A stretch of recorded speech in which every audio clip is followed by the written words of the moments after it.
راځئ نن یو داسې فیسبوک اکاونټ جوړو چې نه یې نوم وي او نه یې عکس یې یعنې بېنومه فیسبوک اکاونټ. کریټ نیو فیسبوک اکاونټ. نیکسټ. ښه دلته نوم غواړي. نوم که تاسو سپیس ورکړئ نو هغه نه قبلېدی. لپاره ما سره یو کوډ دی چې دا کوډ به ډسکرپشن کې هم ورکومه. تاسې طریقه ښیم دې ته وګورئ، هغه بیا اسانه ده. ټول ناول دا درې ستوري چې تاسو ته به دا خالي ښکاري خو دا خالي نه دی. دا ټول سلیکټ آل کوئ او کاپي کوئ. راشئ اوس فیسبوک ته او دلته لږه ګوته پریس ونیسئ او دا پیسټ کوئ. ښه د درې ستورو اوس دلته ضرورت نشته دی ځکه چې زموږ کار وشو. دا کټ کوئ او اخره ته هم راشئ. دا هم در سره په احتیاط کټ کوئ چې بل څه کټ نشي پکې. ښه بیا پرې ګوته پریس ونیسئ او دا سلیکټ آل کوئ او بیا کاپي. کله چې دا کاپي کړئ سرنیم کې دا پیسټ کوئ او نیکسټ.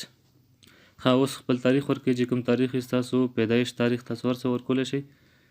ښه نیکسټ. اوس هر یو ورکوئ. میل زه ورکومه. اوس دې نمبر هغه موبایل نمبر غواړي چې کوم تاسو سره یي. مطلب دا کنفرم کړي، تصدیق کړي چې دا نمبر د دې کس دی او که نه. نیکسټ. ښه پاسورډ ورکړه. زه ورکوم 3 سټار پاسورډ لږ څه غواړي. 3 سټارز 1 2 3. نیکسټ. ښه سکیپ او ساین اپ.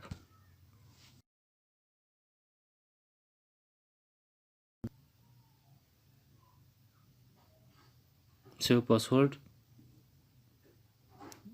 اوکې.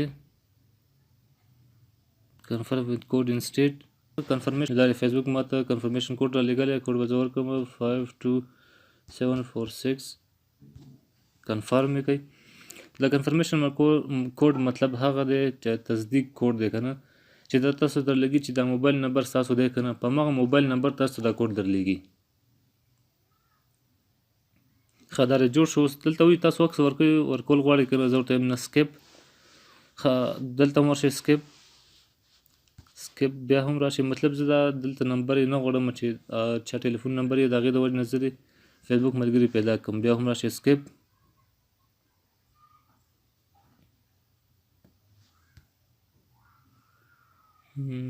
الاو که ښه نټ نو. راشئ اوس دلته وګورئ ستاسو فیسبوک اکاونټ ته چې بې نومه او بې عکسه دی. صرف او صرف دلته را درې ټکي دا واړه واړه چې دي دا به دلته وي او نور به هیڅ نه وي.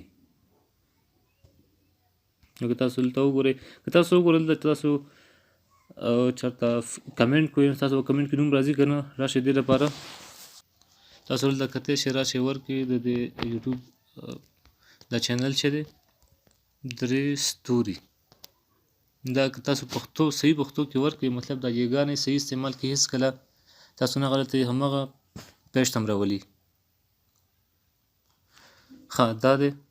راشئ دلته تاسو یو کمنټ ورکړئ. دې لپاره چې تاسو صرف وګورئ چې دا نوم ورسره راځي او که نه.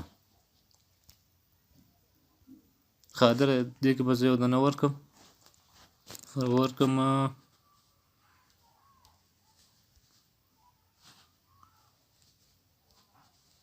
ډېر ښه. دا مخکې یو کس ورکړی و، د زما ملګری دی، هغه ته ما ښودلی و دا چل. بیا راته وویل چې ویډیو اپلوډ کړه. دا دی دا هم وشو. ښه اوس ټول نه مهمه خبره دا چې ما تاسو ته وویل چې دا کوډ به تاسو سره څنګه ډسکرپشن کې به دا ورکوئ. لکه دا ویډیو چې ما ورکړی تاسو وکتل دا ځای دې سره تاسو داسې کولی شئ چې کله چې دا وړوکی یو نشان دی دې باندې تاسو ګوته کېږدئ تاسو ته مخکې او وروسته راځي که نه. مطلب دا ډسکرپشن یې دی. ښه ډسکرپشن وایي دې ځای ته. دلته چې ما څنګه ورکړی فیسبوک او یوټیوب همدا کوډ به ما راخیستی. دلته به مې ورکړی کوډ او دا ټول کوډ به مې راخیستی هماغه شان طریقه وکړئ لکه څنګه چې ما دلته کړې ده. نو په دې هیله چې دا ویډیو مو خوښ شوي. تر بلې ویډیو به سره بیا وګورو. د الله په امان.